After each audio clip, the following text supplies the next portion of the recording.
semuanya?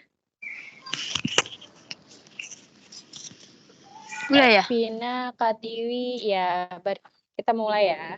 Mbak Vina, Kak Tiwi, semuanya kita on cam dulu ya teman-teman. Biar lebih enak proses pembelajarannya, kita saling sapa dulu. Ada yang paling jauh di mana nih di sini? Ada yang dari Bandung?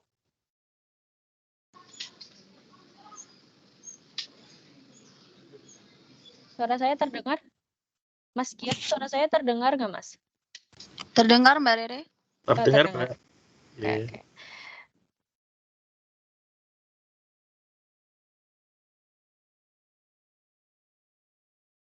Yang lain? Mbak Tiwi, dari mana Mbak Tiwi? Dari Majalengka.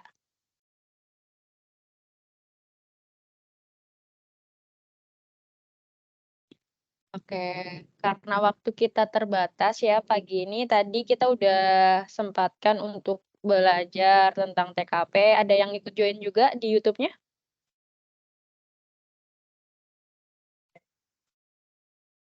Kita langsung aja ya untuk pembahasan agenda hari ini. Kita akan belajar mengenai tes wawasan kebangsaan yang akan dipandu langsung oleh narasumber kita dari Mbak Dita.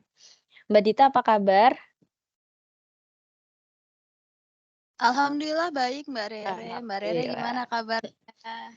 Baik juga, jadi selama pembahasan kita sistem langsung aja ya Mbak, bisa langsung tanya jawab langsung atau mau bahas soal dulu nanti, kira-kira?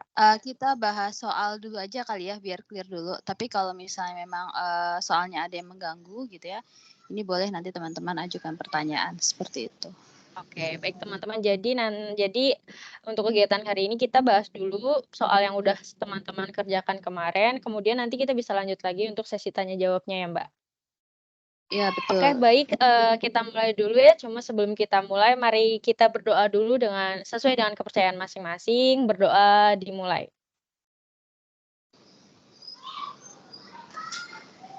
Oke, kita langsung saja untuk mempersingkat waktu dan tempat. Kami persilakan Mbak Dita, silakan. Iya, baik Mbak Rere. Ini tadi ada di soal ya, waktu dan tempat dipersilahkan. Iya. Ya, sebentar. Saya share screen ya teman-teman ya.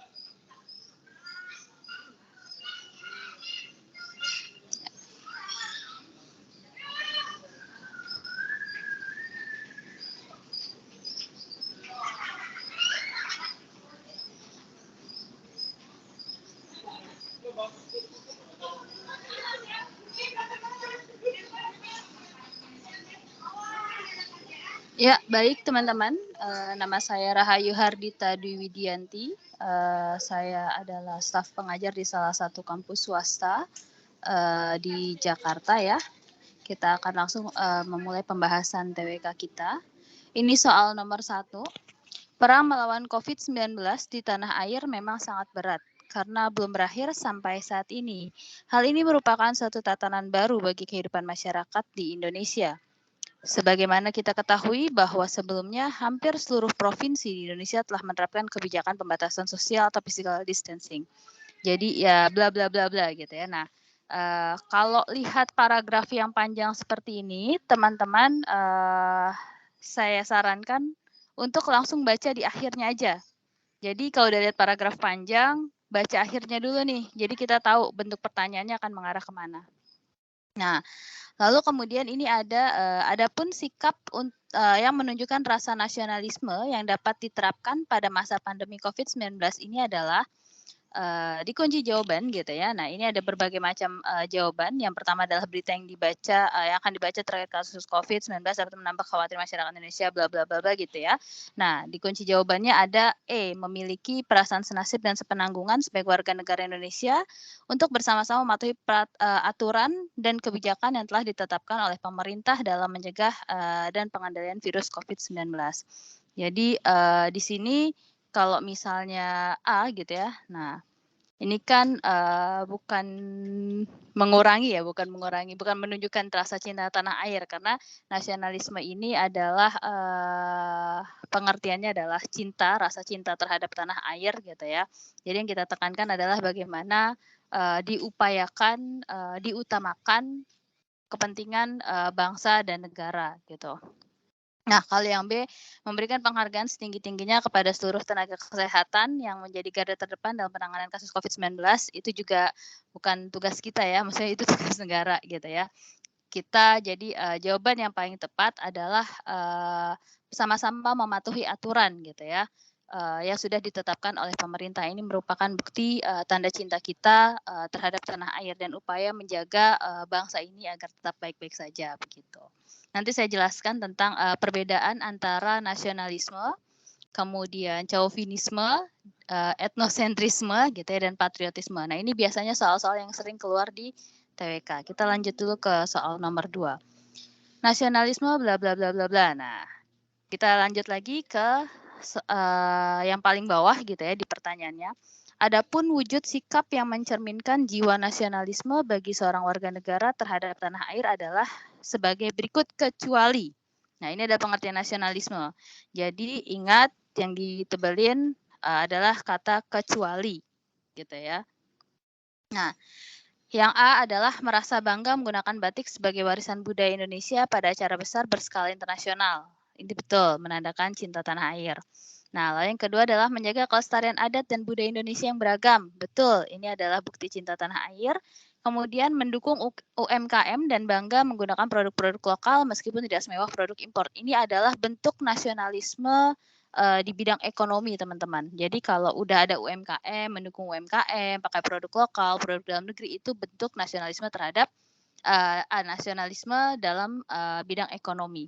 Lalu kemudian menggunakan bahasa Indonesia dengan baik dan benar. Jadi semua jawabannya benar kecuali yang E, berani melaporkan pimpinan yang terbukti melakukan tindakan pidana korupsi kepada pihak yang berwajib karena merugikan banyak orang.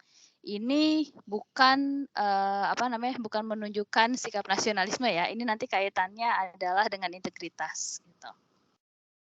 Mbak Dita, mohon Ya, maaf interupsi sebentar, PowerPoint-nya bisa di-full-in nggak, Mbak? oh bisa sebentar di slide Teman-teman ya. kurang jelas kelihatannya. Oke, baik. Oke, Sudah terima jelas? kasih, Mbak. Iya, baik. Nah, setiap manusia gitu ya, bla bla bla, karena soal TWK itu panjang, nyaris mirip soal TKP. Nah, langsung kita ke pertanyaannya gitu ya. Adapun dampak negatif dari munculnya etnosentrisme adalah sebagai berikut kecuali gitu ya. Jadi ini pengertian dari etnosentrisme gitu ya. Setiap manusia memiliki identitas dan latar belakang masing-masing, kendati demikian ada oknum atau sekelompok orang berpikir bahwa etnis atau latar belakangnya lebih superior dibandingkan orang lain. Nah, ini bedanya nanti dengan chauvinisme kita lihat.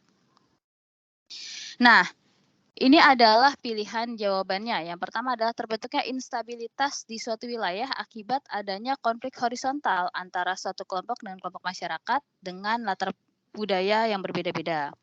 Terus kemudian minimnya jiwa gotong royong pada masyarakat sehingga kemajuan sulit untuk diraih. Yang C, membuat kelompok masyarakat susah untuk menjalin kerjasama dan kolaborasi karena proses penerimaan dan pembaruan sudah gagal sejak awal. Yang D, pemicu pertentangan dan peperangan antar bangsa dan negara sehingga berpotensi untuk merusak perdamaian dunia. Yang E, menimbulkan diskriminasi pada aspek tertentu terutama yang berkaitan dengan budaya sehingga menimbulkan kegaduhan dan perpecahan. Jadi pertanyaannya adalah, adapun dampak negatif dari munculnya etnosentrisme kecuali. Nah, etnosentris ini bicara tentang budaya, teman-teman. Bedanya dengan chauvinis apa? Kalau chauvinis ini bicara tentang bangsa, kalau etno itu lebih bicara tentang budayanya. Jadi yang kecuali, tadi ini semua udah bahas ini ya, budayanya ya, baca tentang kelompok masyarakat gitu ya, etnik gitu ya, suku. Nah, jadi pemicu pertentangan dan peperangan antar bangsa dan negara sehingga berpotensi merusak perdamaian dunia karena ini adalah dampak negatif dari chauvinisme gitu. Nah, ini soal nomor 4, nasionalisme gitu ya. Nah, ingat ada banyak cara untuk menunjukkan jiwa patriotisme. Jadi yang ditebal itu jiwa patriotisme bagi seorang warga negara antara lain. Nah, bedanya nasionalisme dan patriotisme nanti kita lihat, teman-teman. A. Bersedia menjadi sukarelawan untuk pelayanan masyarakat. Kemudian B. Bangga menggunakan aplikasi buatan anak bangsa meskipun tidak secanggih buatan luar. Kemudian ikut memeriahkan pameran kebudayaan, mempelajari berbagai macam kebudayaan dan bahasa daerah. Kemudian yang E adalah menjaga tradisi daerah dan melestarikannya dengan baik. Jadi semua ini adalah nasionalisme, kecuali yang A. Jadi patriotisme itu bentuknya lebih praktek. Gitu. Apakah suara saya sudah terdengar? Terdengar Ibu suaranya. Baik. Sudah? Ya. Nah, jadi kita sampai soal nomor 6 dulu ya, teman-teman. Nasionalisme merupakan semangat atau sikap bla bla bla bla. Berikut ini yang termasuk sikap nasionalisme yang dapat mendukung aspek perekonomian. Nah, tadi udah dibilang ya, mendukung aspek perekonomian masyarakat Indonesia adalah jawabannya adalah gitu ya. A. Ikut berpartisipasi dalam kampanye anti korupsi. Yang B. Bekerja dengan rajin untuk memenuhi kebutuhan sandang, pangan, dan papan keluarga. C. Memilih untuk membeli produk diskon sebagai stok kebutuhan sehari-hari. Yang D. Mengembangkan skill dan kemampuan agar tidak tertinggal dari urusan orang lain. Ingat, ketika bicaranya ekonomi, maka kita bicara produk-produk lokal, UMKM, produk dalam negeri gitu ya, membeli produk dalam negeri kayak gitu. Jadi jawabannya adalah E, mendukung usaha mikro, kecil, dan menengah dan bangga menggunakan produk lokal. Nah, ini soal nomor 6. Akhir-akhir ini banyak pelajar, mahasiswa gitu ya, bahkan masyarakat terlibat aksi tawuran, kekerasan, atau bentrokan yang berdampak terhadap stabilitas keamanan negara. Aksi tersebut merupakan sebuah fenomena yang tidak asing. Salah satu faktor penyebab aksinya adalah lunturnya rasa nasionalisme. Padahal, rasa nasionalisme merupakan salah satu paham yang wajib dimiliki oleh setiap warga negara dalam menjalankan kehidupan berbangsa dan bernegara. Terhadap hal tersebut, sikap penting yang perlu dikuatkan bagi para pelajar dan mahasiswa ataupun masyarakat yang terlibat dalam aksi tawuran tersebut adalah, nah, ya, ini jawabannya yang A adalah menguatkan nilai kesopanan agar tidak egois dengan orang lain, enggak ya? Yang kedua adalah menguatkan sikap berani dan mampu membela kebenaran gitu. Nah, ini jadi dua mata pisau ya. Bisa jadi nanti jadi tambah rame tawurannya karena merasa benar gitu. Lalu kemudian menguatkan sikap jujur terhadap diri sendiri dan orang lain, ini kaitannya dengan integritas. Nah, lalu kemudian menguatkan sikap untuk saling menghormati dan menghargai orang lain. Yang terakhir adalah menguatkan sikap mandiri agar tidak bergantung dengan orang lain. Jadi jawaban yang paling tepat adalah D, menguatkan sikap untuk saling menghormati dan menghargai orang lain. Itu nanti untuk kaitan nasionalisme, terus kemudian dengan Pancasila nanti kita bahas belakangan, teman-teman. Nah, ini penjelasan mengenai nasionalisme. Nasionalisme gitu ya, kata nation ini merujuk kepada bangsa atau sekelompok manusia yang menjadi penduduk resmi di sebuah negara dalam mencintai tanah air ya. Jadi bentuk cinta tanah air. Dari kompas.com gitu ya, nasionalisme adalah paham yang menganggap bahwa kesetiaan tertinggi tiap individu ada pada suatu negara. Menurut KBBI, nasionalisme adalah paham atau ajaran yang mencintai bangsa dan negara sendiri. Contoh nasionalisme adalah mencintai alam, menjaga kebersihan, menjaga kerukunan gitu ya. Jadi kalau tadi kok tawuran apa hubungannya gitu ya dengan nasionalisme. Nah, ternyata tawuran ini masuk dalam kategori menjaga kerukunan lingkungan, kerukunan antar umat beragama gitu. Itu merupakan bentuk dari nasionalisme. Gitu. Nah, ini patriotisme gitu ya. Jadi rela berkorban itu merupakan bentuk patriotik ya. Bukan nasionalisme.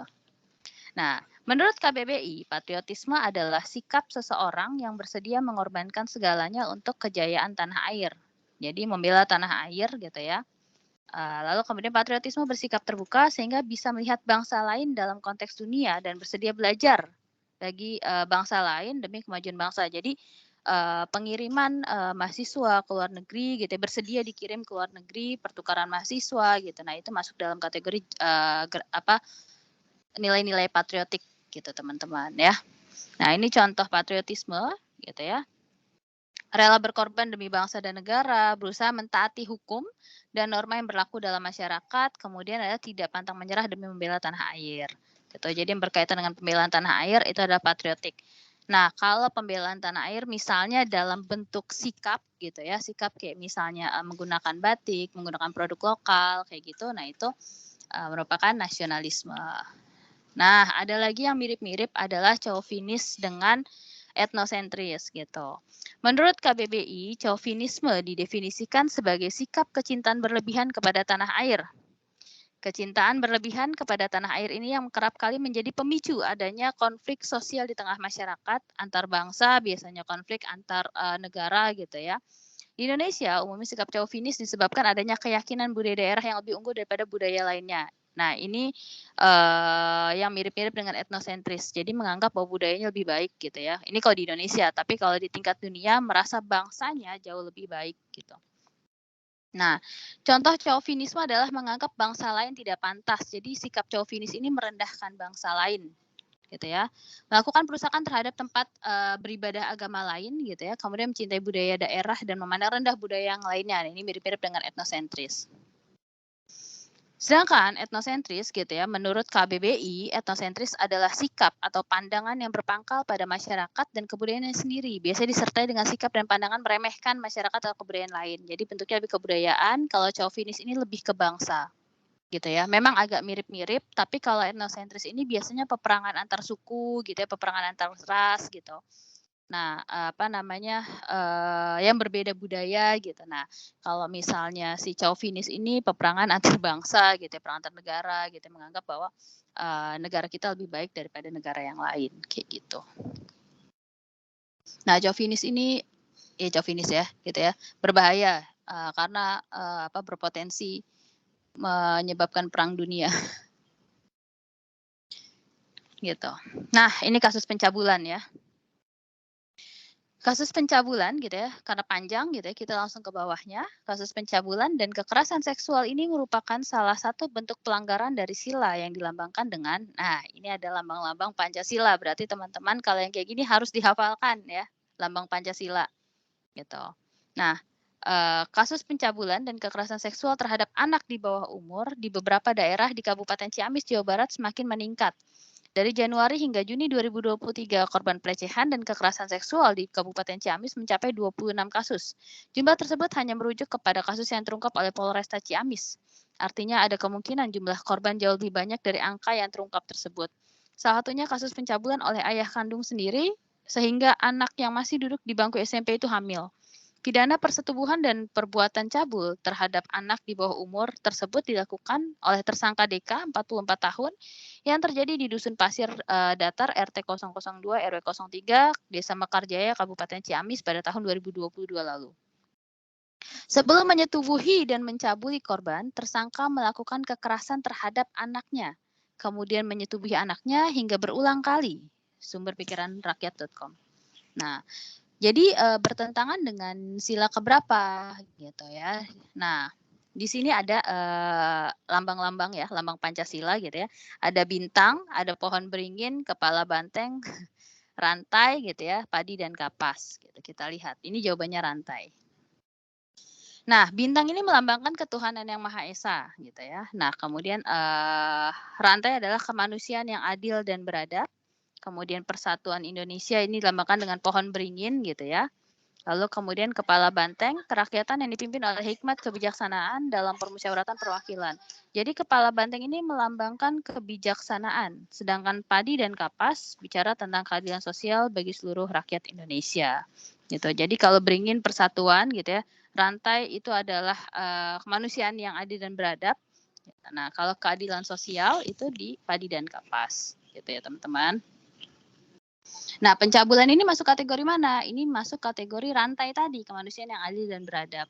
Sama seperti kasusnya Mario Dendi ya. Mario Dendi ini gitu ya, yang menghajar temannya ini masuk dalam kategori pelanggaran sila dari kemanusiaan yang adil dan beradab. Nah, ini dia soalnya. Nomor 8. Kasus penganiayaan yang dilakukan oleh Mario Dendi menyisakan trauma kepada David Ozora maupun keluarga korban. Setelah penganiayaan yang terjadi pada tanggal 20 Februari 2023 lalu, hingga saat ini David masih belum pulih dan harus rutin menjalankan terapi. Dampak yang terjadi akibat ulah Mario Dendi tidak hanya berimbas kepada David saja, tapi juga membuat kondisi keluarganya menjadi tidak normal. David yang tidak normal ya, bukan keluarganya. Padahal David Ozora gitu ya, Mario Dendi dan kedua tersangka lainnya masih di bawah umur dan masih berstatus pelajar. Mario Dendi statusnya sebagai mahasiswa ya. Adanya kasus ini membuktikan bahwasanya pengamalan nilai-nilai Pancasila pada kaum pelajar atau generasi muda masih tergolong sangat rendah, terutama pada sila kedua Pancasila. Padahal generasi muda dan pelajar adalah regenerasi penerus perjuangan bangsa. Bla bla bla bla bla gitu ya. Nah, nilai-nilai mana tadi sampai titik. Berkaca dari kasus tersebut, untuk menghindari kejadian yang serupa, maka perlu ditanamkan kepada generasi muda bahwa pentingnya pengamalan nilai-nilai Pancasila dalam menjalankan kehidupan sehari-hari. Hal tersebut dapat dilakukan dengan, yang A adalah mendidik generasi muda untuk bersosialisasi dan menjaga hubungan baik antar sesama. Ini juga betul. Yang B, memberikan pembekalan bagi seluruh generasi muda terkait pentingnya menanamkan rasa kemanusiaan dalam menjalankan kehidupan sehari-hari. Yang C, memfasilitasi generasi muda untuk mengembangkan minat dan bakat yang mereka punya sehingga mereka bisa melakukan kegiatan yang bernilai positif. Yang D, mendidik generasi muda untuk taat aturan dan bersedia memberikan sanksi hukum apabila terbukti melanggar aturan. Yang E, memberikan bekal kepada generasi muda untuk mengikuti kegiatan wajib militer demi menjaga persatuan dan kesatuan bangsa. Nah, ketika bicara sila kedua, maka sila kedua ini kan kemanusiaan yang adil dan beradab gitu ya. Jadi, cari jawaban yang ada kata kemanusiaan. Gitu ya, kemanusiaan. Kata kuncinya itu teman-teman. Gitu. Jadi kalau ditanya, apalagi kalau udah dikasih tahu ya sila kedua, gitu. Insya Allah pada hafal ya Pancasila dari 1 sampai 5 gitu. Jadi cari kata atau kalimat yang berkaitan atau bersinggungan dengan sila tersebut. Gitu. Nah, lalu soal nomor 9. Desa Ngargoyoso di kaki Gunung Lawu dapat dijadikan sebagai potret toleransi antar umat beragama. Di desa tersebut ada 3 tempat ibadah yaitu masjid, gereja, dan pura berdiri secara berdampingan. Komunikasi yang baik dan sikap yang saling menghormati membuat seluruh warga di desa Ngargoyoso hidup dalam tentram dan damai meskipun mereka berbeda keyakinan. Gitu. Nah, bla bla bla bla bla gitu ya. Nilai-nilai Pancasila gitu ya, khususnya sila pertama gitu. Nah, ini yang berbunyi ketuhanan yang Maha Esa. Jadi di sini diperlihatkan gitu ya, bentuk dari sila pertama. Berikut ini dampak positif yang paling utama dari adanya sikap toleransi antar umat beragama yang sesuai dengan Pancasila adalah A, menghindari terjadinya konflik antar masyarakat. Yang B adalah memperkuat hubungan antar warga negara Indonesia yang memiliki beragam kepercayaan sehingga kehidupan bermasyarakat menjadi lebih aman, damai, dan tentram. Yang C adalah menyatukan kepercayaan yang dianut oleh masyarakat Indonesia sehingga perbedaan kepercayaan bukanlah menjadi sebuah permasalahan yang dapat memecah persatuan. Yang D, membentuk pemahaman bahwasanya meskipun berbeda-beda agama tapi Tuhan yang berhak disembah hanya satu yaitu Allah. Nah, ini jadi konflik jangan ya gitu ya.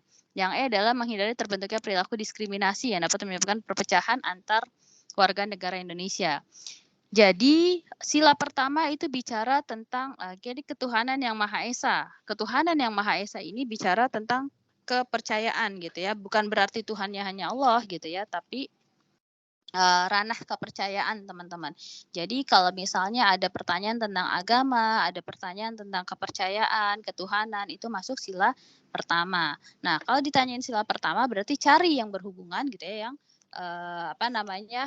bahasnya kepercayaan, bukan hanya satu agama gitu. Kalau tadi kan ini yang D membentuk pemahaman bahwasanya meskipun berbeda agama tapi Tuhannya yang berhak disembah hanya satu. Nah, ini rawan konflik. Jadi yang paling benar jawabannya adalah memperkuat hubungan antar warga negara Indonesia yang memiliki beragam kepercayaan sehingga kehidupan bermasyarakat menjadi lebih aman dan damai. Gitu. Nah, ini adalah butir sila pertama. Butir sila pertama ini ada 7. Bangsa Indonesia menyatakan kepercayaan dan ketakwaan terhadap Tuhan Yang Maha Esa, lalu kemudian manusia Indonesia percaya dan takwa. Jadi ingat percaya dan takwa, kepercayaan dan takwa gitu ya. Nah, Kemudian ada sikap menghormati. Nah, kalau ada menghormati, bekerja sama antar pemeluk agama, jadi, sila pertama itu bicara tentang kepercayaan, tentang ketakwaan, saling menghormati antar umat beragama, kerukunan antar umat beragama gitu ya, dan, apa namanya, eee, hubungan antara pribadi dengan Tuhan gitu ya, tidak memaksakan kepercayaan gitu. Nah, terus ya kebebasan menjalankan ibadah gitu ya. Nah, ini masuk dalam sila pertama gitu. Nanti kalau kita ketemu lagi, kita bahas bagaimana, jembatan keledainya. Nah, ini nomor 10. Upaya menjaga keutuhan persatuan dan kesatuan bangsa Indonesia adalah kewajiban dan tanggung jawab semua warga negara Indonesia, terutama bagi generasi muda yang berperan sebagai penerus bangsa. Indonesia merupakan negara yang majemuk di mana memiliki beragam kebudayaan, agama, suku, ras, dan lain sebagainya. Nah, lalu kemudian yang ditanya adalah sila ketiga, Pancasila yang berbunyi Persatuan Indonesia. Adapun wujud sikap yang dapat dilakukan oleh generasi muda untuk mempertahankan persatuan dan kesatuan bangsa Indonesia yang sesuai dengan butir sila ketiga adalah ingat persatuan dan kesatuan. A. Belajar dengan rajin dan bekerja keras dalam menyelesaikan tugas yang diberikan oleh guru. Nah, lalu kemudian B. Memberikan bantuan kepada teman yang sedang kesusahan. Yang C. Ikut partisipasi dalam kegiatan donor darah dan bersedia menjadi relawan untuk membantu korban bencana alam. Yang D. Bergaul dengan teman, tetangga, dan orang lain baik di sekolah maupun di lingkungan tempat tinggal tanpa membedakan suku, ras, agama, dan adat istiadat. Yang E adalah melakukan musyawarah untuk mengambil sebuah keputusan. Kalau musyawarah enggak ya, gitu. Musyawarah itu ada di sila keempat. Nah, yang berkaitan dengan persatuan dan kesatuan tadi tidak membedakan antara suku, ras gitu ya, kebudayaan gitu. Nah, ini adalah yang jawaban yang tepat adalah yang D gitu. Nah, ini adalah jadi kalau ada butir-butir Pancasila, ini butir dari sila ketiga. Mampu menempatkan persatuan dan kesatuan serta kepentingan dan keselamatan bangsa dan negara sebagai kepentingan bersama di atas kepentingan pribadi dan golongan. Lalu kemudian sanggup dan rela berkorban. Jadi rela berkorban ini masuk dalam sila ketiga ya teman-teman. Jadi bicara persatuan, kesatuan, rela berkorban, lalu kemudian cinta tanah air atau nasionalisme, terus menjaga ketertiban dunia gitu ya. Nah, lalu kemudian mengembangkan persatuan Indonesia gitu ya. Dan yang terakhir adalah memajukan pergaulan serta demi persatuan dan kesatuan bangsa gitu. Jadi kita berinteraksi dengan banyak bangsa gitu ya. Demi menjaga keutuhan negara kita. Jadi berinteraksi dengan negara lain pun gitu ya dalam rangka menjaga keutuhan negara kita itu masuk dalam sila ketiga. Nah, ini adalah soal nomor 11. Perilaku menghormati orang lain merupakan kebiasaan baik yang mampu membuat hidup menjadi lebih tenang dan jauh dari konflik gitu ya, bla bla bla bla. Nah, sikap saling menghormati ini tentunya merupakan sikap yang sesuai dengan dengan nilai-nilai Pancasila terutama pada sila ke. Nah, ini jawabannya adalah sila kelima. Kita lihat butir sila kelima gitu ya. Nah, sila kelima ini tadi adalah apa? Keadilan sosial bagi seluruh rakyat Indonesia gitu. Nah, yang pertama gitu, jadi ada 11 butir, mengembangkan perbuatan yang luhur, mencerminkan sikap dan suasana kekeluargaan dan gotong royong. Jadi gotong royong itu masuk di sila kelima. Bedanya dengan sila kedua apa, Mbak? Nah, bedanya dengan sila kedua adalah sila kedua itu lebih bicara pada internasionalisme gitu ya. Jadi kemanusiaan gitu ya, yang adil dan beradab gitu ya. Nah, ini lebih bicara lebih general teman-teman gitu ya. Nah, kalau sila kelima ini bicara tentang keadilan, kesejahteraan gitu ya. Nah, bagaimana saling menghormati orang lain itu masuk ke sila kelima gitu ya.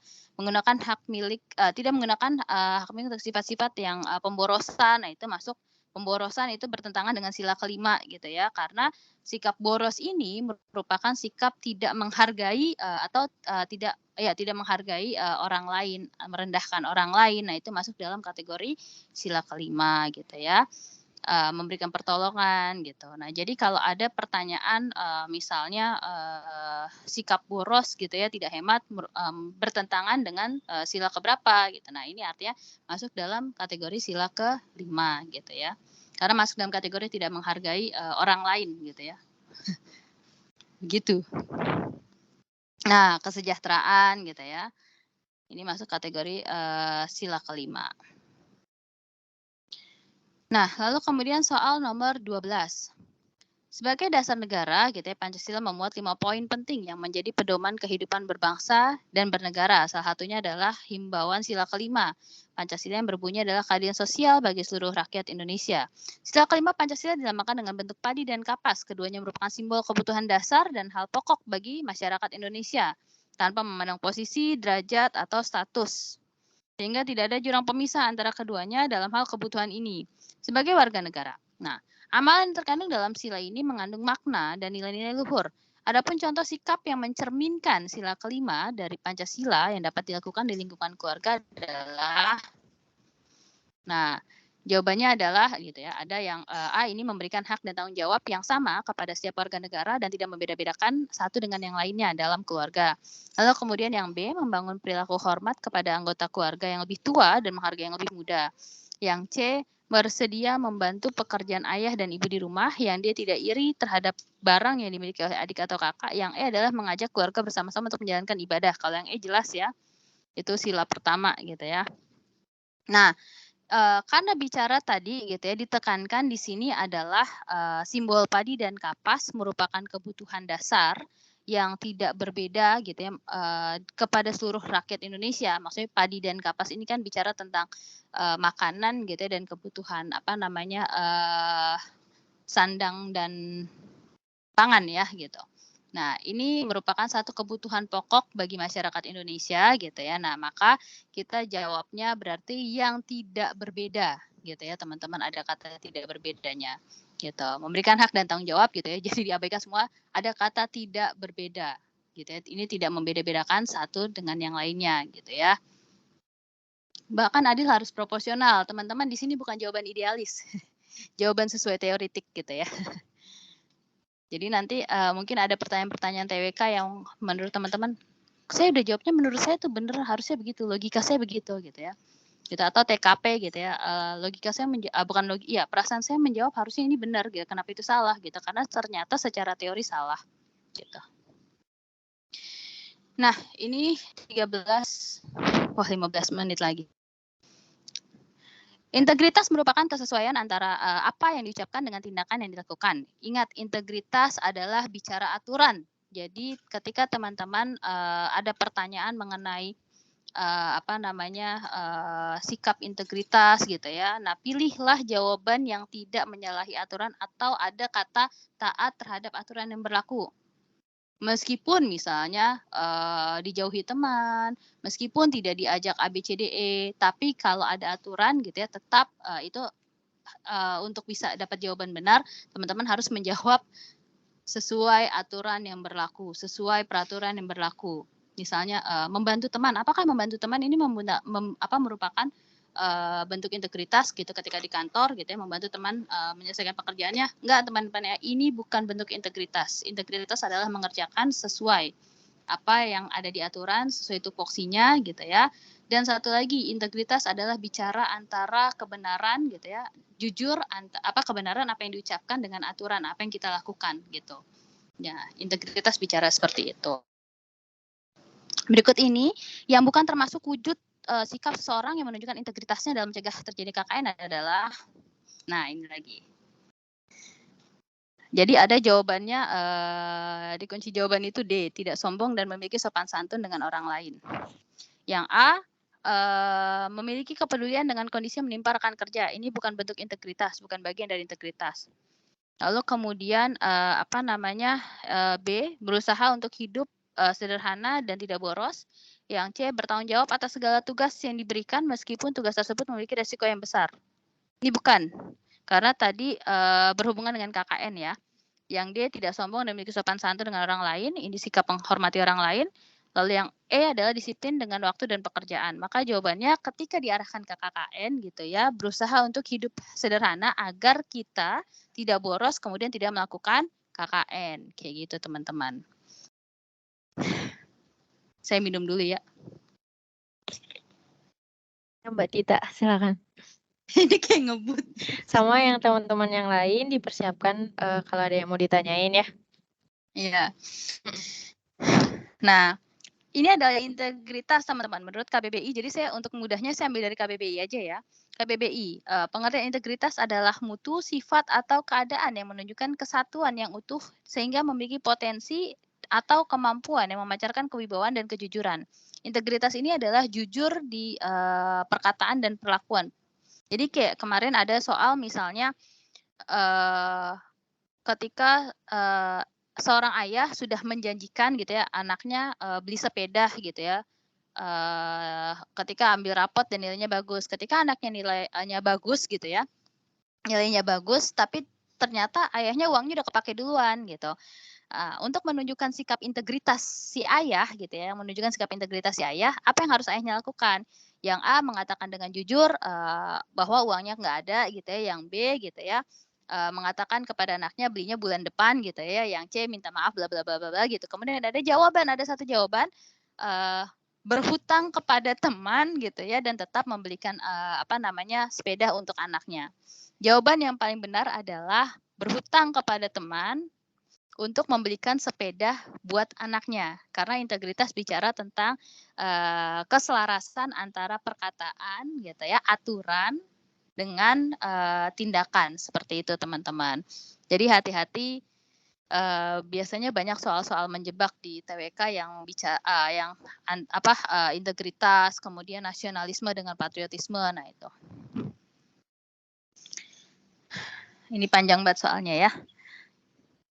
Hal tersebut gitu ya, permasalahan korupsi bla bla bla. Hal tersebut tentu tidak terlepas dari berbagai faktor yang dapat membuat seseorang untuk melakukan tindak pidana korupsi, yaitu sebagai berikut kecuali gitu ya. Jadi berbagai tindakan korupsi kecuali A. Faktor sosial dan gaya hidup yang konsumtif gitu ya. Kemudian perasaan serakah dan tidak pernah puas terhadap apa yang sudah dimiliki. C. Pengaruh keluarga dan orang terdekat menginginkan adanya gaya hidup mewah. Kemudian D. Adanya kesempatan yang diberikan oleh rekan kerja atau pihak yang memiliki kekuasaan dan kewenangan. Lalu kemudian yang E yang terakhir adalah adanya keinginan untuk bekerja sama dalam memperoleh keuntungan. Kita lihat. Mana sih tadi ini? Faktanya, sebesar apapun upaya pemerintah dalam mencegah korupsi dan menanggulangi korupsi, tindak pidana korupsi, kasus korupsi di Indonesia tetap meningkat. Bahkan kinerja penegak hukum dalam penindakan pemberantasan korupsi justru ikut terseret dalam lingkaran korupsi. Hal tersebut tentu tidak terlepas dari berbagai faktor yang dapat membuat seseorang melakukan tindak pidana korupsi, yaitu sebagai berikut kecuali. Nah, lo kan?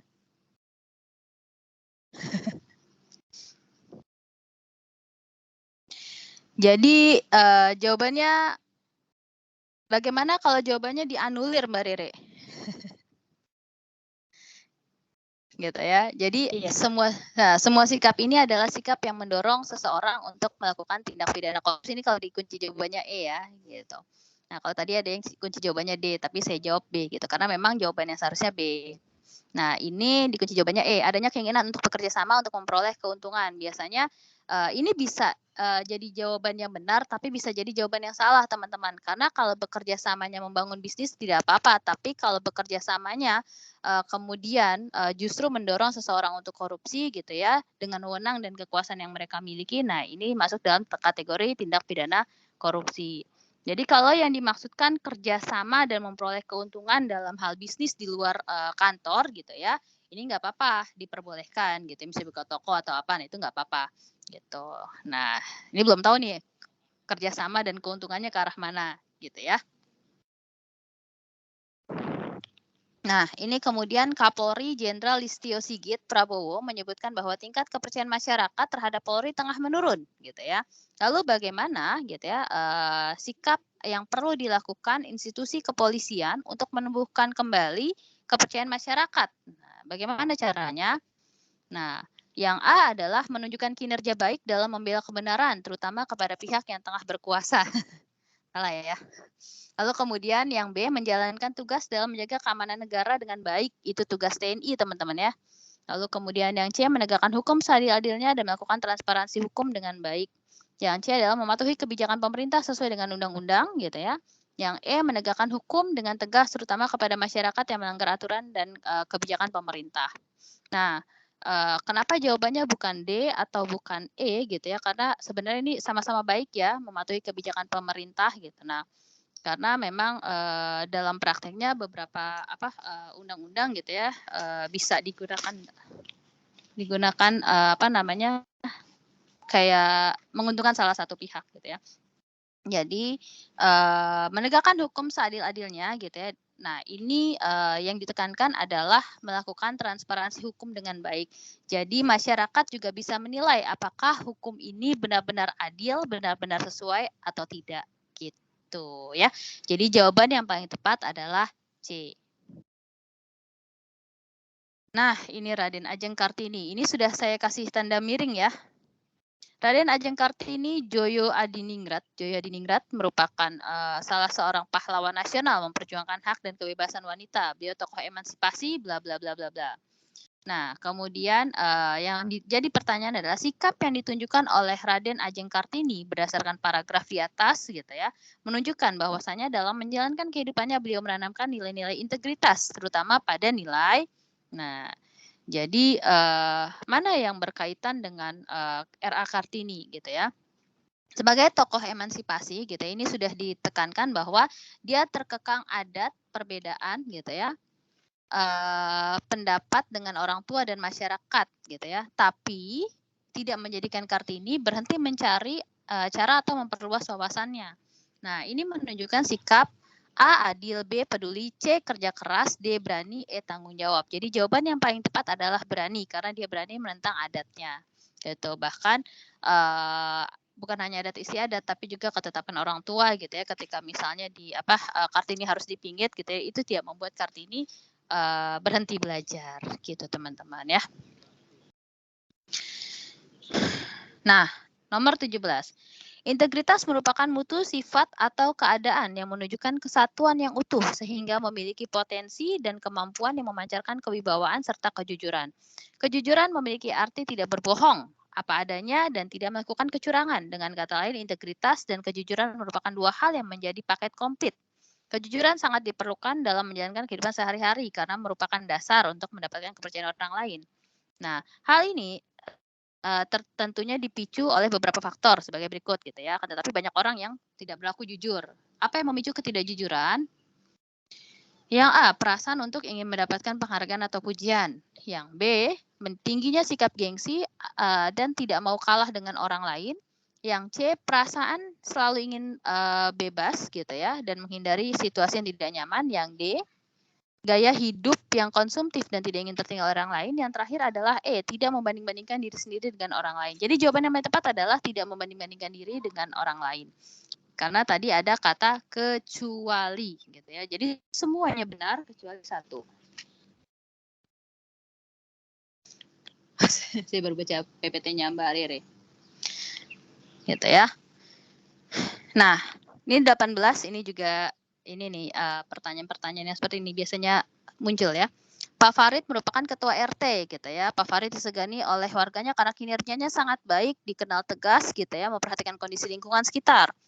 Pak Farid menegaskan kepada semua warga, baik tua maupun muda, untuk selalu menjaga kebersihan. Nah, terus ketemulah sama si Diana gitu ya, siswa SMP yang duduk di kelas 2. Dia melihat Pak Farid membuang sampah bungkusan permen. Jadi sampahnya kecil tapi kelihatan gitu ya. Meskipun sampah yang dibuang Pak Farid kecil, tapi hal tersebut menunjukkan bahwasanya ia telah melanggar nilai-nilai integritas karena A, Pak Farid tidak memberikan contoh yang baik kepada Diana meskipun Diana merupakan siswa yang masih duduk di bangku SMP. Yang B, Pak Farid tidak disiplin dengan dirinya tetapi ia tegas dan selalu memperhatikan kondisi lingkungan sekitar. Yang C, apa yang diucapkan Pak Farid tidak sesuai dengan tindakan yang dilakukan. Lalu yang D adalah Pak Farid hanya meminta warganya untuk menjaga kebersihan tapi beliau tidak ikut serta menjaga kebersihan. Yang E, Pak Farid melanggar apa yang telah ia ucapkan sehingga dapat merusak nama baik sebagai Ketua RT Bojongsari. Jadi jawaban yang paling tepat apa? Yang C, karena bicara integritas. Tidak sesuai antara apa yang diucapkan dengan yang dilakukan. Gitu teman-teman. Ini semuanya benar gitu. Tapi ketika bicara integritas maka cari yang tidak sesuai antara ucapan dengan tindakan. Nah, kemudian ada bela negara. Bela negara merupakan sikap atau perilaku yang dijiwai dengan kecintaan terhadap tanah air yang didasarkan pada Pancasila gitu ya. Nah, upaya bela negara dapat dilakukan dengan berbagai cara. Salah satunya adalah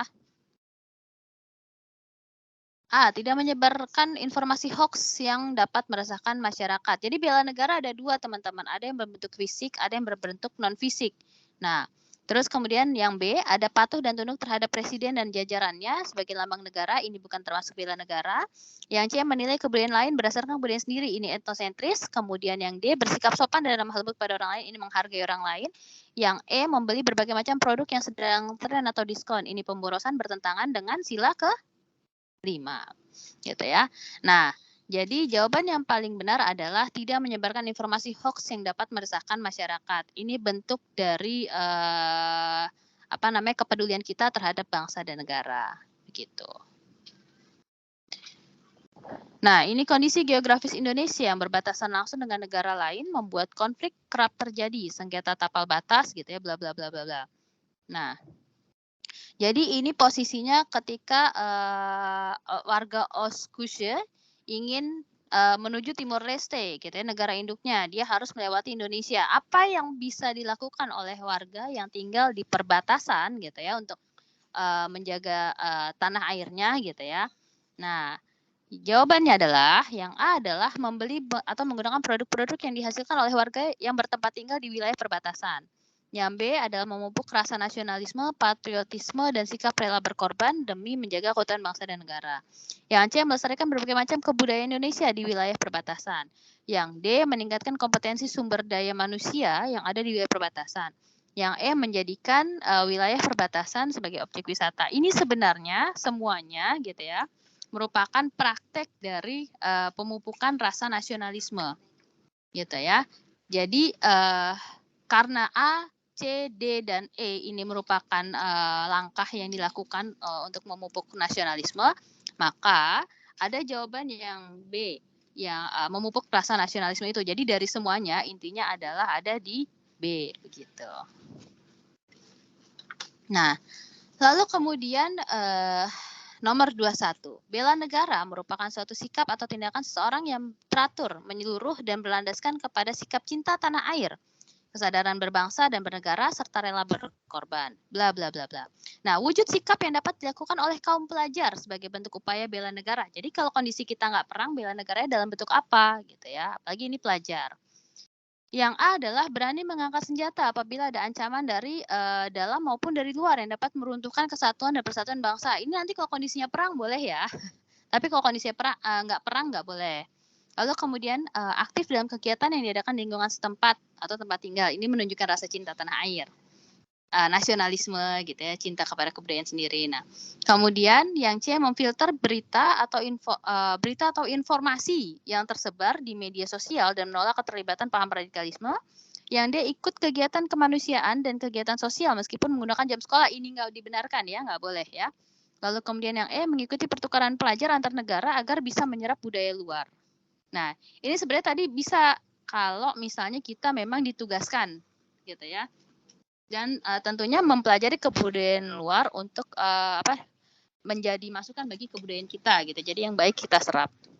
Nah, tapi umumnya untuk pelajar yang tidak mengikuti kegiatan pertukaran pelajar, kemudian dia juga dengan sumber daya terbatas.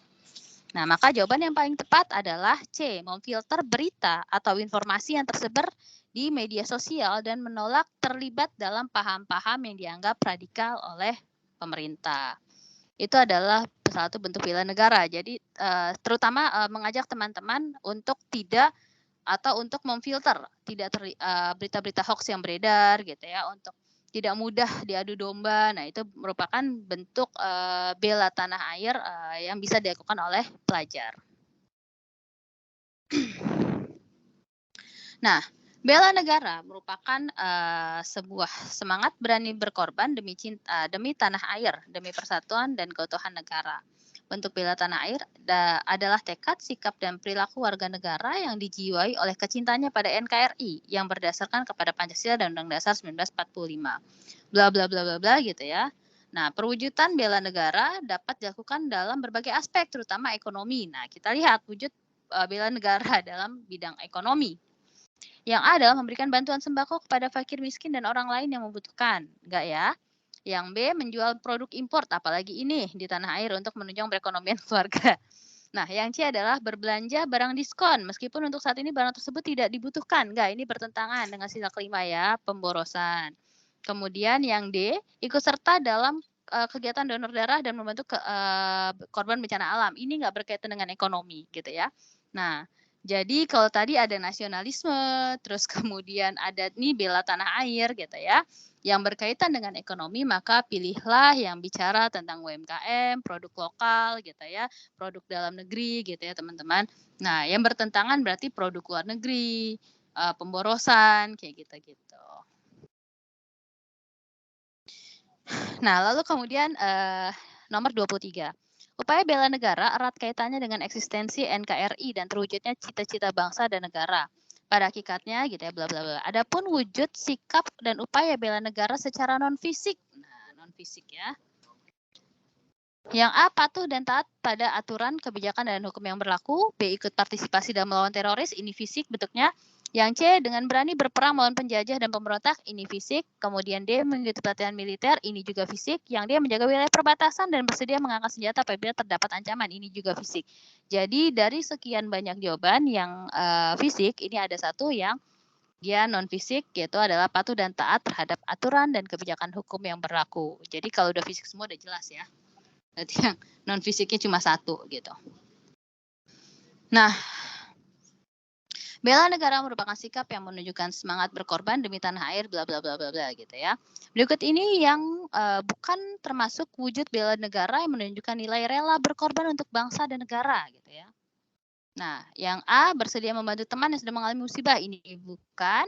Yang B ikut berpartisipasi dalam menjaga atau menciptakan keamanan lingkungan masyarakat, bukan juga. Turut serta dalam kegiatan bakti sosial dan membantu masyarakat yang kurang mampu, bukan juga termasuk bela negara. Yang D gitu ya, bangga menjadi bagian dari negara. Yang E ada menjadi sukarelawan untuk pelayanan masyarakat. Jadi ada apa? Nah, jadi upaya bela negara merupakan hak dan kewajiban bagi setiap warga negara Indonesia tanpa terkecuali. Nilai-nilai dasar bela negara meliputi cinta tanah air, kesadaran berbangsa dan bernegara. Jadi kesadaran berbangsa dan bernegara ini ditunjukkan dengan rasa bangga kita menjadi bagian dari Indonesia. Gitu ya teman ya. Jadi ketika ada bicara tentang kesadaran berbangsa gitu ya, nah nanti itu bicara kitanya menunjukkan rasa kebanggaan gitu ya. Sense of belonging. Jadi rasa bangga menjadi bagian dari bangsa Indonesia. Gitu. Ini juga merupakan bentuk dari nasionalisme. Nah, lalu kemudian ini adalah soal bahasa Indonesia. Perhatian terhadap proses-proses reproduksi bla bla bla bla. Kita langsung ke bawahnya ya, gitu ya. Kalau udah paragrafnya panjang, langsung ke pertanyaan yang paling bawah. Gagasan utama pada paragraf di atas. Gagasan utama terdapat dalam kalimat utama. Kalimat utama bisa ada di awal atau di akhir kalimat atau di akhir paragraf, gitu ya. Jadi ada paragraf deduksi-induksi, ada induksi-deduksi. Nah, ini kita lihat, gitu ya.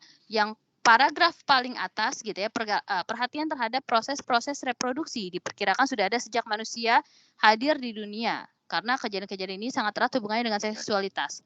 Lalu kita lihat di paragraf yang terakhir, di kalimat yang terakhir. Lebih-lebih pengetahuan mengenai hormon yang berfungsi mengatur proses reproduksi sangat baru bila dibandingkan dengan penemuan zat organik lainnya yang mengatur proses fisiologi tubuh lain. Nah, ini panjang ya gitu ya. Tentu manusia. Nah, kita lihat, lalu kita lihat jawabannya. Ini ada bicara tentang sel spermatozoa yang A. Lalu kemudian ada B, unsur-unsur alat reproduksi manusia.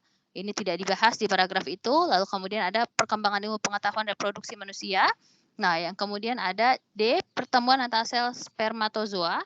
Yang E adalah sejarah pertemuan sel spermatozoa dan hormon reproduksi. Jadi jawabannya mana? Jawabannya adalah C.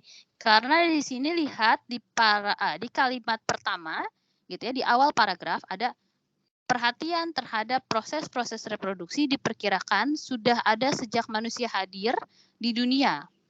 Gitu ya. Jadi bicara tentang perkembangan. Karena kejadian-kejadian ini sangat erat hubungannya dengan seksualitas. Nah, lalu kemudian setelah itu ada kalimat lain. Tetapi perkembangan pengetahuan reproduksi sangat lamban dibandingkan dengan perkembangan pengetahuan alat tubuh yang lain gitu. Nah, lalu kemudian dia menjelaskan tentang unsur-unsur reproduksi dan yang lainnya gitu ya. Jadi teman-teman lihat dulu di kalimat utamanya, dia bicara tentang apa gitu ya. Ingat kalimat utama itu bisa di awal, bisa di akhir. Jadi kalau ketemu paragraf yang panjang, lihat dulu 2 kalimat itu, kalimat pertama sama kalimat terakhirnya, gitu ya. Apakah kalimat terakhir ini, berupa penjelasan gitu ya, misalnya di paragraf terakhir gitu. Nah, kalau dia berupa penjelasan gitu ya, atau misalnya kalimat pertamanya berupa penjelasan, berarti gagasan utamanya ada di kalimat terakhir, gitu. Nah, lalu ini nomor 26. Nomor 26 ini bicara tentang, kata tidak baku. Jawabannya A ya. Apotik, sebenarnya udah ada contekannya di kalimat nomor 2. Sangat bergantung pada salesman distributor yang mengunjungi apotek. Apotek itu ditulisnya apotik itu ditulisannya apotek ya, bukan apotik gitu. Ini kata tidak baku. Jawabannya A. Nah, ini nomor 27. Fakta yang tidak sesuai dengan teks di atas. Nah, ini berarti harus baca. Gitu ya. Tapi kita lihat jawabannya dulu. Jadi kalau saya biasanya kalau jawab paragraf atau pertanyaan berbahasa Indonesia yang bentuknya paragraf, itu saya baca pertanyaannya dulu, kemudian jawaban, baru soalnya. Gitu, itu lebih mudah. Nah, ini kan online learning merupakan alternatif proses belajar yang fleksibel dan praktis. Ya, kemudian dalam menyampaikan materi, proses belajar online learning membutuhkan internet dan media digital lainnya yang mendukung. Ini bisa dijawab pakai logika. Iya, betul. Dengan online learning, siswa dan guru tidak selalu bertemu langsung, gitu ya, dalam proses belajar mengajar. Nah, yang dia adalah penyampaian materi online learning dapat lebih atraktif karena guru memberikan materi dan penugasan secara fisik dan menjelaskan secara langsung. Nah, ini nggak ada nih gitu ya di paragrafnya gitu ya. Dan ini bertentangan dengan A, B, C gitu ya dan E. Metode online learning lebih dekat dengan generasi pelajar karena menyatu dengan produk-produk teknologi. Jadi jawaban yang D ini bertentangan dengan A, B, C dan E gitu. Berarti dia bukan merupakan bagian dari paragraf dan dia berarti bukan merupakan salah satu yang disampaikan oleh paragraf tersebut, begitu ya. Nah, ini nomor 28. Fakta yang sesuai dengan teks di atas gitu ya. Lahan pertanian ibu kota semakin sempit. Penyebab utamanya adalah perubahan fungsi. Nah, A. Pembangunan perumahan merupakan salah satu penyebab terjadinya sempit di lahan pertanian. Betul, tadi sudah dibahas. Petani yang menetap di ibu kota banyak kok betul sih terus. Pembangunan perumahan merupakan salah satu. Ini apa sebenarnya? Fakta yang sesuai dengan teks di atas adalah, nah ini kan lahan pertanian di ibu kota semakin sempit. Penyebab utamanya adalah perubahan fungsi lahan yang dikenal atau dengan istilah alih fungsi lahan yang menyebabkan lahan pertanian seperti persawahan berubah menjadi lahan yang tidak produktif. Makin sempitnya lahan pertanian tentu ditandai dengan berkurangnya aktivitas produksi pertanian dari awalnya ada kegiatan usaha tani kemudian berubah menjadi kegiatan lain selain usaha tani. Berarti kalau tadi yang fakta yang berhubungan dengan paragraf tersebut gitu ya. Yang A, pembangunan perumahan merupakan salah satu penyebab dari lahan sempit, itu nggak benar ya. Lalu kemudian petani yang menetap di ibu kota lebih banyak beralih profesi jadi buruh pabrik, itu nggak ada di kalimat tersebut, di paragraf tersebut. Kemudian harga beras di ibu kota melonjak karena sempitnya lahan pertanian, nggak ada juga, nggak dibahas gitu ya. Nah, kemudian dia ada usaha tani yang ada di ibu kota tidak lagi menguntungkan karena sempitnya lahan pertanian akibat alih fungsi lahan, ini betul. Tapi alih fungsi lahan akibat dari perumahan itu nggak disebutkan gitu. Jadi hanya dibilang ada alih fungsi lahan gitu ya. Yang jumlah pengangguran di ibu kota semakin meningkat, ini nggak nyambung. Gitu ya.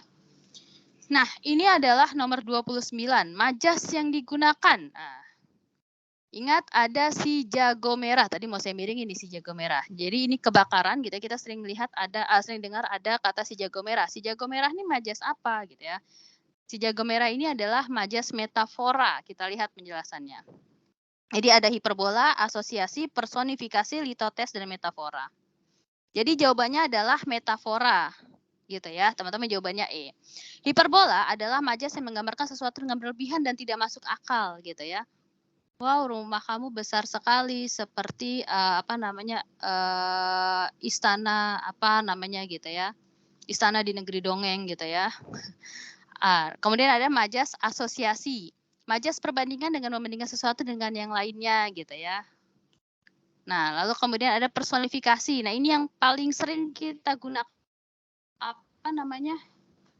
untuk ngemodusin teman-teman kita gitu ya. Misalnya bikin puisi. Nah, yang bisa bikin puisi misalnya hujan memanggil namaku gitu ya. Jadi seolah-olah gitu ya, benda mati itu bisa punya sifat seperti manusia gitu ya. Atau misalnya rinduku berbaring gitu. Nah, itu nggak bisa. Rindu kan nggak bisa berbaring ya. Kayak gitu. Lalu kemudian ada majas litotes. Ini pernyataan yang memperkecil sesuatu atau melemahkan. Misalnya, maksudnya agar kita tidak merasa sombong gitu ya. Oh, kita nggak pinter kok gitu. Kita bukan pintar, kita cuma nggak bodoh aja kayak gitu. Gitu ya. Kita nggak pintar, tapi kita cuma nggak bodoh gitu. Jadi menghindari konflik sebenarnya itu sering digunakan kayak gini untuk merendah. Nah, yang terakhir adalah majas metafora. Gaya bahasa yang digunakan untuk mengungkapkan sesuatu dengan cara yang imajinatif dan membayangkan gitu ya. Jadi si jago merah gitu ya. Nah, ini majas dalam kategori si jago merah gitu ya. Si jago merah apa? Metafora gitu ya. Kupu-kupu malam. Nah, itu juga masuk dalam kategori majas metafora. Nah, yang terakhir adalah penggunaan kata baku yang tidak tepat di kalimat di bawah ini adalah jawabannya adalah C, D.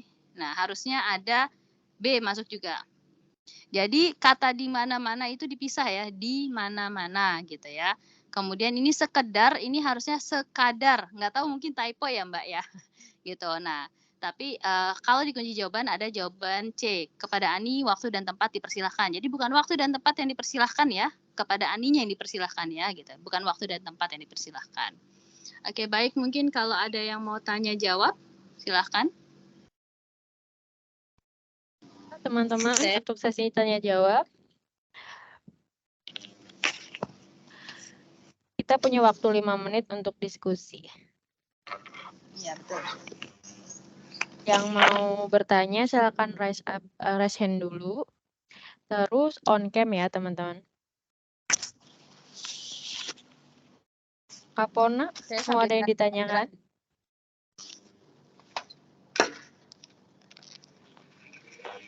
Atau bisa ditulis aja di chat ya, nanti saya bacakan.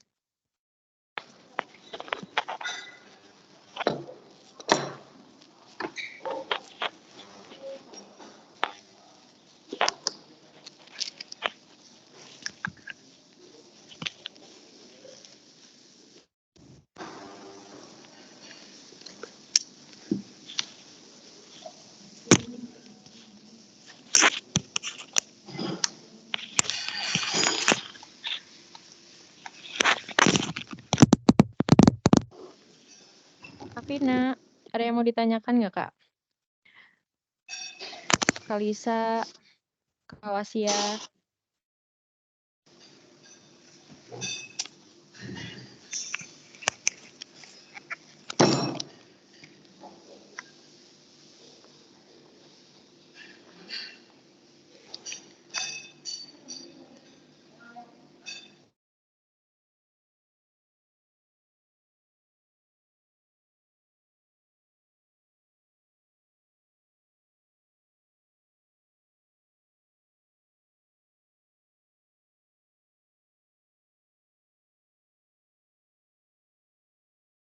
Oke, baik. Terima kasih yang bertanya dari Kak Tiwi ini ya.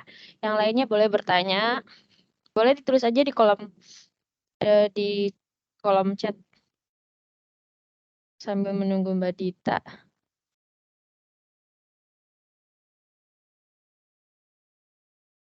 Ya, sudah masuk Mbak Rere. Oke. Iya. Ini ada pertanyaan Mbak dari Kak Tiwi. Pertanyaannya, izin bertanya Kak, berarti untuk TWK yang sekarang akan lebih berfokus kepada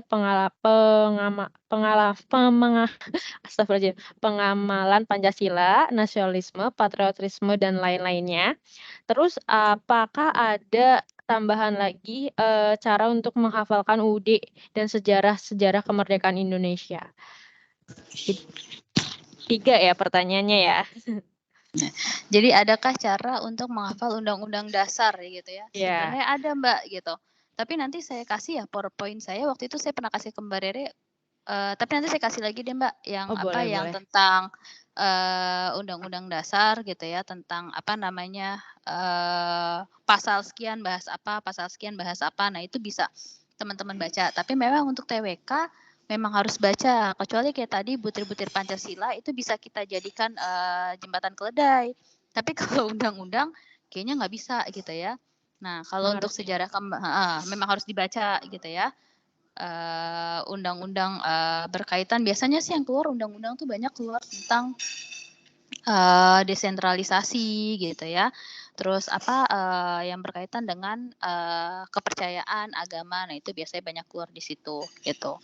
Misalnya, apa namanya, bagaimana sikap kita, biasanya terhadap ketuhanan biasanya, yang ditanyakan sih itu, sikap menghormati dan menghargai, apa namanya, agama dan kepercayaan orang lain gitu. Jadi nggak semua undang-undang akan dikeluarkan. Enggak kayaknya. Nah, kalau untuk sejarah kemerdekaan Indonesianya itu ada trip and trick-nya nggak, Kak? Kalau Mhm. sejarah heeh, kalau sejarah, kemerdekaan itu memang, nanti saya coba buatkan jembatan keledai ya, Mbak Rere ya. Gitu, Oh, saya coba boleh cari boleh. dulu gitu ya, karena Iya. memang sejarah ini kan harus baca basic-nya ya, gitu. Dan biasanya memang nggak banyak keluar gitu, tapi kalau misalnya kita mau lihat, apa namanya, yang banyak keluar nanti lebih kepada Soekarno ya. Soekarno itu terus kemudian gerakan September 30 juga saya rasa sudah tidak banyak keluar di soal-soal TWK. Yang banyak keluar lebih kepada Soekarno, PNI, Budi Utomo gitu yang kita temukan gitu ya. Lalu kemudian ya yang berkaitan dengan nasionalisme sih gitu ya. Maksudnya kalau sejarah-sejarah kayak zaman batu itu nggak keluar, manusia purba itu nggak keluar, tapi lebih ke masa pergerakan gitu. Nanti saya coba, buatkan jembatan keledai deh. Oke, terima kasih Mbak Dita. Kak Tiwi, ada pertanyaan lagi atau cukup? Atau ada sanggahan mungkin?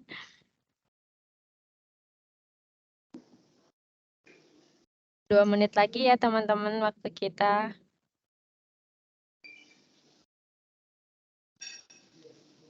Jadi untuk Kak Tiwi nanti kita akan share tipsnya di grup setelah Mbak Dita share ke saya ya. Oh, udah cukup dari Kak Mhm. Tiwi. Yang lain ada satu pertanyaan lagi. Oke, baik Mbak Tiwi. Saya coba buatkan jembatan keledai ya. Karena sejarah itu memang harus baca. Jadi saya harus Betul. baca. Gitu. Ini nggak ada yang bertanya lagi nih. Mungkin nanti Aman ya? PowerPoint-nya bisa dikirim Mbak, gitu ya. Maksudnya bisa Oh, dikirim ke teman-teman. oke baik. Oh, yang present tadi nanti pasti saya share di grup. Iya. Oke deh, kalau misal ini tidak ada pertanyaan lagi, kita tutup aja ya teman-teman. Mbak Dita, terima kasih banyak untuk waktunya, ilmunya sangat bermanfaat. Terus untuk teman-teman yang udah join, terima kasih juga. Semangat terus, kalian udah menyempatkan waktunya ya selama dari tadi jam 9 sehingga jam 11 siang ini semoga bermanfaat. Terus salam buat keluarga semuanya. Dari saya dan teman-teman tim RBP mengucapkan terima kasih banyak dan jangan lupa untuk follow dan pantau terus IG-nya ya. Siapa tahu nanti kita akan buka kelas lagi dan kalian nggak ketinggalan info di sana. Ini ada satu lagi yang ingin bertanya. Saya masih tunggu nih. Ada cukup?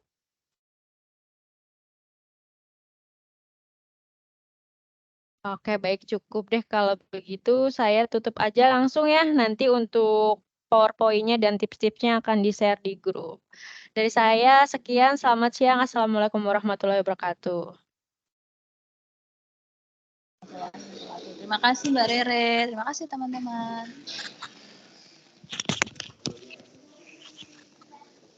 Saya pamit ya.